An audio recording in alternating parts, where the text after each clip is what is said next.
Hello বন্ধুরা, আমি MB family Madhumita তোমাদের সামনে আরও একটা ব্লগ ভিডিও নিয়ে চলে এসেছি। দেখো, আজকের ওয়েদারটা খুবই সুন্দর। এই কদিন এত জল হচ্ছিল বন্ধুরা যে জামা কাপড় শুকনো হতে চাইছিল না, তাই দেখলাম আজকে একটু রোদ দিয়েছে, তাই আগের দিনের জামা কাপড়গুলো যেগুলো ভেজা ছিল দেখো সব মিলে দিয়েছি। কত সুন্দর ওয়েদারটা লাগছে, কি ভালো লাগছিল। চলো আজকে কি রান্না করছি তোমাদের সঙ্গে একটু শেয়ার করা যাক। আজকে যে রান্নাটা করব সেটার মধ্যে দেখো কি কি নিয়েছি: পেঁয়াজ, টমেটো, আদা, রসুন, কাঁচা লঙ্কা, আর তার সঙ্গে নিয়েছি দেখো চিকেন। আজকে করব চিকেন, আর চিকেন দিয়ে চিকেনের সঙ্গে আলু আর পেঁপে এখানে কেটে রেখেছি, আর দেখো ডিম রেখেছি। ডিমটা কেন রেখেছি বলো তো? কারণ বন্ধুরা আমি চিকেন তো আমি খাই না, তাই আমার জন্য ডিম, আর ছেলের বাবার জন্য চিকেন। তো দেখো কড়াই বসিয়ে দিয়েছি, কড়াইয়ে তেল গরম করতে দিয়েছি। আর এই তেলটা গরম হওয়ার আগে তোমরা আমাকে কমেন্ট করে দাও যে কারা কারা আমার মতো চিকেন খাও না। তো দেখো আমার তেল গরম হয়ে এসেছে, আমি এবার আস্তে আস্তে এক এক করে পেঁপেগুলো একটু ভেজে নেব।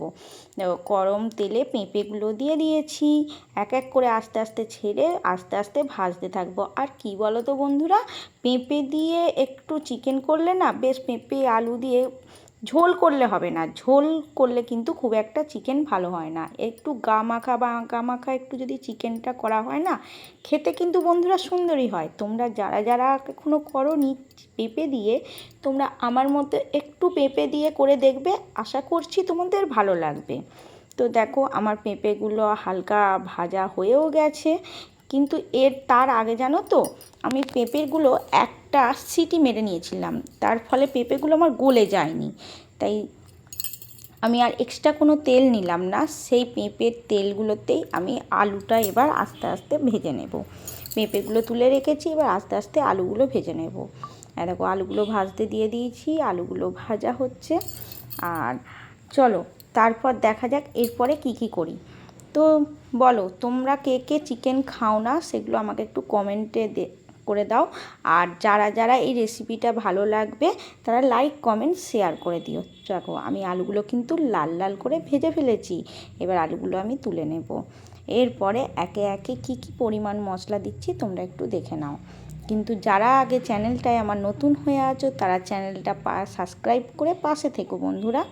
দেখো আমি কিন্তু এক্সট্রা কোনো তেল নিয়ে নিই, এই তেলটাতেই আমি করব। আমি না বেশি তেল ব্যবহার করি না জানো তো। দেখো এই তেলটাই আমি কাঁচা পেঁয়াজগুলো একটু অল্প করে ছেড়ে দিলাম, তবে আমি এক গাদা পেঁয়াজ দিয়ে রান্না করি না, আমি অল্প পেঁয়াজ দিয়েই রান্না করি।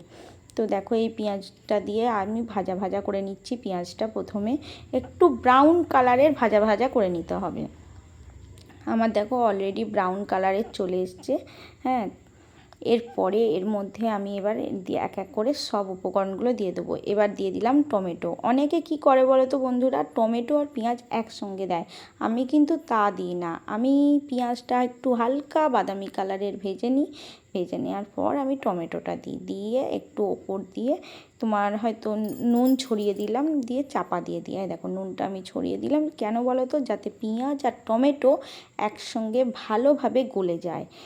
নুন দেওয়ার পরেই কিন্তু এই জিনিসটা গলে যায়। তো দেখো আমি নুন দিয়ে দিয়েছি, কাঁচা লঙ্কা চেরা দুটো দিয়ে দিলাম। আর আমি কোনো শুকনো লঙ্কা এখানে ব্যবহার করব না, আমি কিন্তু কাঁচা লঙ্কাই ব্যবহার করব। আর কাঁচা লঙ্কার তরকারি যেমনই হোক না কেন খেতেও সুন্দরই হয়, আর আমাদের শরীরও ভালো থাকে কিন্তু। তো দেখো আমি টমেটোগুলোকে একটু দলা দলা করে নিচ্ছি যাতে তাড়াতাড়ি হয়ে যায়। এই দেখো দেখতে পেয়েছো, এই দেখো বেশ কতটা দেখো মিক্সড হয়ে গেছে একদম, পেঁয়াজও গলতে আরম্ভ করে দিয়েছে। দিয়ে দেখো আরও ভালোভাবে একটু করে দিলাম। এরপরে দেখো আমি এর মধ্যে রসুন ছিঁচে দিয়ে দিলাম। রসুন কিন্তু আমি বাটা ব্যবহার করি না, রসুন ছিঁচেই দিই। রসুন দিয়ে আমি আরও ভালোভাবে মিক্সড করে নেব।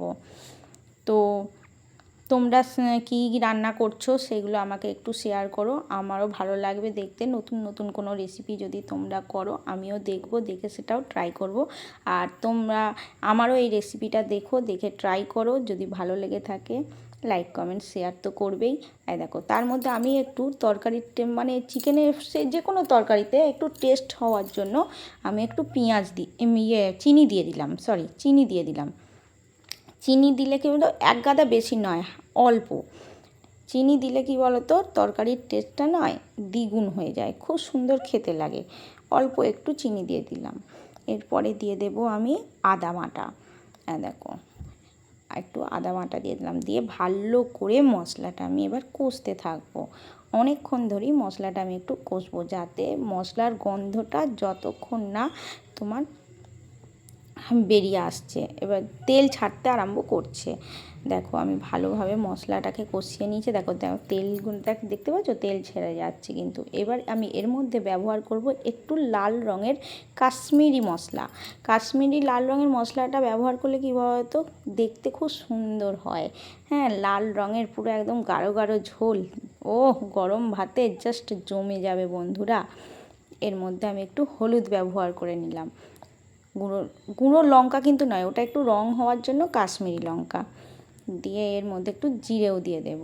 তবে বন্ধুরা সেদিনকে আমার জিরে বাটাটা ছিল না, জানো তো। আমি কিন্তু বাইরের মানে কেনা জিরে ব্যবহার করি না, কিন্তু কি করব, কিছু করার নাই। সেদিনকে আমার ছিল না, শেষ হয়ে গেছিলো, তাই আমাকে গুঁড়ো জিরেটাই ব্যবহার করতে হয়েছিল।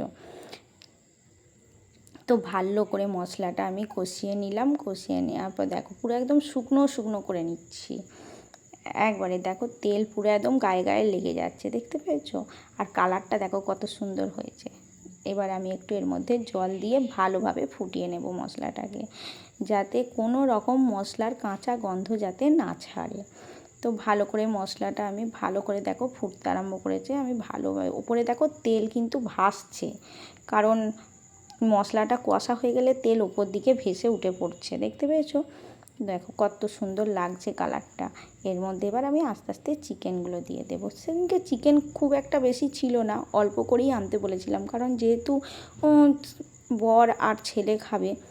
আমি তো চিকেন পছন্দ করি না, চিকেন খাইও না, খুব কম। আর চিকেনটা খেলেও আমি তোমার ওই চিকেনের যে স্টমাকটা আছে না, ওই স্টমাকটাই 2-1 পিস খাই, তাছাড়া আমি চিকেনের মাংস খাই না, আমার ভালো লাগে না।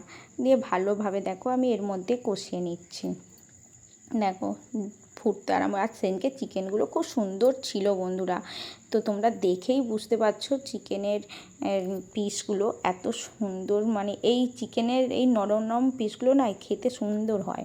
তো যাই হোক, আমি আলু আর পেঁপে যেগুলো ভেজে রেখেছিলাম এর সঙ্গে একেবারে দিয়ে দিলাম, দিয়ে ভালোভাবে মশলাটা আমি কষিয়ে নিচ্ছি। দেখো আমি কিন্তু বেশি ঝোল করব না, প্রথমেই বলে দিয়েছি যে আমি বেশি ঝোল করব না, আমি গা মাখা চিকেনটা কষবো। তো সেদিনকে সত্যি বলছি বন্ধুরা, আমি খাইনি ঠিক কথা, কিন্তু তবুও আমি একটু ঝোল খেয়েছিলাম, এত সুন্দর। হ্যাঁ, গা মাখা ঝোলটা করেছিলাম, বেশি ঝোল করিনি। তো দেখো তোমাদের সঙ্গে কথা বলতে বলতে আমার কিন্তু চিকেনটা কষা হয়ে গেল। দেখো ওপর দিকে তেল কিন্তু ছেড়ে দিয়েছে, গায়ে গায়ে লেগে আসছে। তো সেদিনকে সত্যি খুব সুন্দর হয়েছিল। হ্যাঁ, আর এক গাদা চিকেন জানো তো রান্না করতে ভালো লাগে না, অল্প অল্প ঠিক আছে।